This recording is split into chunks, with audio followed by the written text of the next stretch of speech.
Լով կարիք լինի, են ծավալով էլ կապահովենք։ Շնորհակալություն, անալիզ վարիանտ պրայցիա մավեցեք։ Պարոն Փաշինյան, շուտով Հայաստանում թիմ ընտրություններ են նախատեսվում եւ ըստ տեղեկությունների քաղաքացիական պայմանագիր կուսակցության վարչության վերջին նիստում քննարկել էիք նաեւ այդ ընտրությունների վերաբերող հարցեր։ Ընդդիմությունը եւս հայտարարել է, որ նախապատրաստվում է եւ մասնակցելու է այդ ընտրություններին։ Ինչ ակնկալիքներ ունեք եւ այս փուլում ինչ նախապատրաստական փուլում են այս պահին քաղաքացիական պայմանագրի նախապատրաստական աշխատանքները եւ այս համատեքստում վերընտրվելուց հետո դուք հայտարարեցիք այստեղ, որ առաջիկայում շատ են լինելու կառավարության, այսպես ասենք, դաշտային աշխատանքները, երբ դուք պետք է ձեր թիմակիցների հետ գնաք մարզեր եւ բնակիչների հետ խոսեք կոնկրետ խնդիրներից եւ տեղում լուծումներ տաք այդ խնդիրներին, արդյոք այդ մոտեցումը դեռ արդիական է եւ երբ եք պատրաստվում եւ որ համայնքից եք պատրաստվում սկսել այդ աշխատանքները եւ նաեւ ձեր որոշմամբ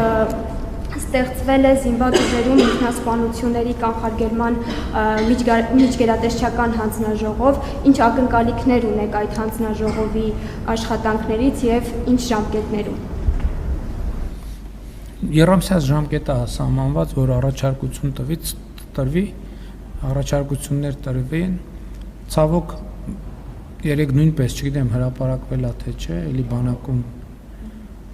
միջադեպ ենք ունեցել, դեպքում էլ լրիվ ուրիշ։ Երբ որ մեքենայով, ընդ որում մեքենայով, որը շահագործման ենթակա պետքա չլներ,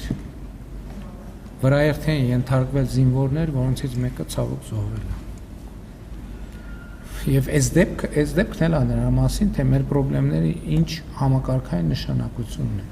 Ես հիշում եմ, չգիտեմ այդ մասին հրապարակային առիթ ունեցել եմ խոսելու թե չէ, երբ որ բարեկային ծառայությունը մտնում են, հանրապետությունից տասնյակ տարբեր տեղերից զանգեր է ստանում, որ գյուղում մարդիկ խոտ են տանում, բան այդ մեքենաները պետք չի համարու պահանջել, տեղ զննում պահանջել եւ այլն, բայց գոնե լավ էր, որ մենք այդտեղ բանի չգնացինք եւ ասցինք, չէ, պետքա ի վերջո պետքա վերջ տրվի այդ ամենին, բայց այդքանից հետո sense դեպք ենք ունենում, երբ որ շահագործման ոչ ենթակա մեքենան բարձում են, քիչ չի վարում են, մի հատ էլ բարձում են եւ մի հատ էլ այդ միջադեպն է տեղի ունենում։ Դա պետքա պարզվի, ինչ էին դրսում, հա? Դե կպարզվի։ Դաշտային աշխատանքները, դաշտային ասելով չգիտեմ ինչ նկատի ունեք, բայց սկսել ենք մենք արդեն, ես ընտրություններից հետո շաբաթվա մեջ առնվազն մի օր չեմ գալիս այս շենք եւ աշխատում եմ շենքից դուրս, տարբեր տեղեր գնալով, մարդկանց հետ շփվելով եւ մի մասը լուսաբանվում է, ինչ որ հատված կա երևի չի լուսաբանվում, այնպես որ դա իհարկե, դա շատ կարեւոր բան է։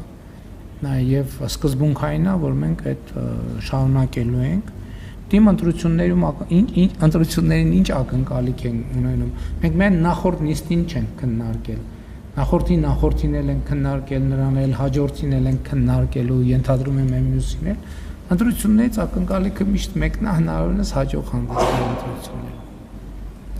Այդքան էլ ճիշտ։